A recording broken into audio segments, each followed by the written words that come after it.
जय हिंद दोस्तों, स्वागत है आपका डिकोडिंग जॉब चैनल में। इस वीडियो में हम लोग संगम युग से संबंधित प्रश्नों को सॉल्व करेंगे। तो देखते हैं क्वेश्चन नंबर 1। पांड्यों का उल्लेख सर्वप्रथम मेगास्थनीज ने किया। निम्नलिखित कथनों पर ध्यानपूर्वक विचार करें। 2 कथन दिया गया है और उसमें से आपको सही कथन को चुनना है। मेगास्थनीज के अनुसार पांड्य राज्य मोतियों के लिए मशहूर था। बिल्कुल सही है ये। राज्य का शासन स्त्री के हाथ में था जिससे इस पर मातृतंत्रात्मक प्रभाव था। ये भी सही है। दोनों ही कथन सही है। इसका आंसर हो जाएगा ऑप्शन सी।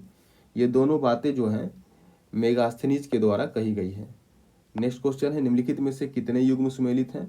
एक तरफ राज्य दिया गया है और दूसरी तरफ राजधानी दिया गया है और बताना है कि इसमें से कितना युग्म जो है सुमेलित है। पांड्य की राजधानी मदुरा थी। बिल्कुल सही है। चोल का पुहार था। बिल्कुल सही है। पुहार को जो है कावेरी पत्तनम के रूप में पहचान किया गया है। देखिए, कहीं कहीं उरैयूर भी इसकी राजधानी दी गई है, लेकिन रामशरण शर्मा की जो पुस्तक है पुरानी एनसीईआरटी की, उसमें पुहार दिया गया है। चेर की राजधानी वंजी थी।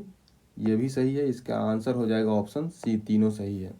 नेक्स्ट क्वेश्चन, निम्नलिखित में से कौन संगम साहित्य से संबंधित नहीं है।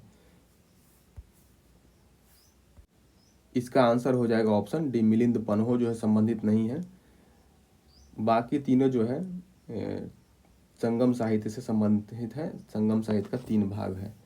नेक्स्ट क्वेश्चन है, करिकाल किस वंश से का शासक था।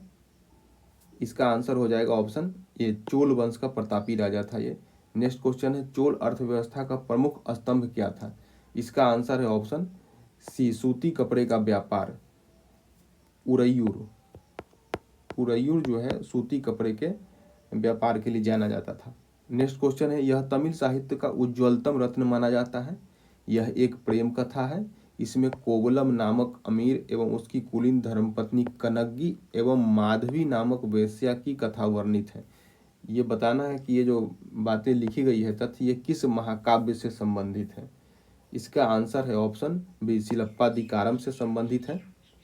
मणि मेकले जो है इसमें ये अनाज व्यापारी द्वारा लिखा गया है। इसमें कोवलम और माधवी इन दोनों से उत्पन्न कन्या के साहसिक जीवन का वर्णन है। ये साहित्यिक कम धार्मिक ज्यादा है। तोलकाप्पियम जो है व्याकरण एवं अलंकार का ग्रंथ है। तिरुकुरल जो है दार्शनिक विचार एवं सूक्तियां हैं। इसमें इसका रचना तिरुवल्लुवर ने की है। नेक्स्ट क्वेश्चन है, निम्नलिखित में से कौन धनी किसान था। इसका आंसर है ऑप्शन डी। वल्लाल जो है वो धनी किसानों को बोला जाता था। परियार खेत मजदूर थे और चमड़े का काम करते थे। कैडेसियर भी खेत मजदूर थे और लगभग गुलामों जैसी स्थिति थी इनकी। इनाडी जो है औपचारिक अनुष्ठान के साथ दी जाने वाली उपाधि थी। एक और है अरसर। अरसर जो है शासक वर्ग को कहा जाता था। नेक्स्ट क्वेश्चन है, संगम युग के संबंध में निम्नलिखित पर विचार करें। 2 कथन दिया गया और उसमें से आपको गलत कथन को चुनना है। इस युग में सुस्पष्ट सामाजिक विषमताएं पाई जाती थी। बिल्कुल सही है। संगम तमिल कवियों का संघ या सम्मेलन था जो संभवतः मंदिर के पुजारियों के आश्रय में आयोजित होता था। ये गलत है। ये कवियों का संघ और सम्मेलन तो था लेकिन पुजारियों के आश्रय में नहीं होता था, बल्कि राजा या सामंत के आश्रय में आयोजित होता था। तो इसमें से आपको गलत चुनना था। इसका आंसर हो जाएगा ऑप्शन बी, केवल 2। नेक्स्ट क्वेश्चन है, संगम युग में मुख्य न्यायाधीश मुख्य स्थानीय देवी देवता कौन थे। इसका आंसर हो जाएगा ऑप्शन बी, मुरुगन थे, जिनको जो है कार्तिक बोला जाता है। नेक्स्ट क्वेश्चन है, तोलकाप्पियम की रचना कब हुई। इसका आंसर है ऑप्शन बी। दूसरे संगम के दौरान जो है तोलकाप्पियम की रचना हुई थी। नेक्स्ट क्वेश्चन है, निम्नलिखित में से कौन संगम काल के प्रमुख बंदरगाह थे।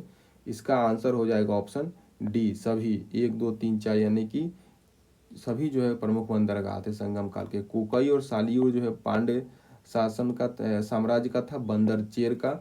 और अरिकमेडु जो है वो चोल साम्राज्य का बंदरगाह था। अरिकमेडु से रोम के साथ व्यापार का होता था और यहाँ खुदाई से एक विशाल रोमन बस्ती का ही पता चला है और मन के निर्माण का कारखाना भी था यहाँ पे। नेक्स्ट क्वेश्चन है, संगम युग में सैन्य प्रशासन के संबंध में निम्नलिखित पर विचार करें। 4 कथन दिया गया है और इसमें से आपको सही वाला को चुनना है। राजा के आवास की रक्षा सशस्त्र महिलाएं करती थी। बिल्कुल सही है। वीरगति प्राप्त सैनिकों के सम्मान में पत्थर की मूर्तियां बनाई जाती थी। ये भी सही है। अपराध के लिए कठोरतम दंड दिया जाता था। ये भी सही है। सर्वोच्च न्यायाधिकारी राजुक था। ये गलत है। राजुक जो है मौर्य काल से संबंधित है। राजसभा था यहाँ का, उसको बोला जाता था नालवय। और नालवय जो है राजा के साथ न्याय का कार्य करता था। राजा जो है सर्वोच्च न्यायाधीश था और अंतिम अदालत होता था अपील का। तो इसमें से सही कौन सा है? 1 2 3 है, इसका आंसर हो जाएगा ऑप्शन सी, केवल 1 2 3। तो यही थे कुछ प्रश्न, फिर भी मिलते हैं किसी दूसरे वीडियो में।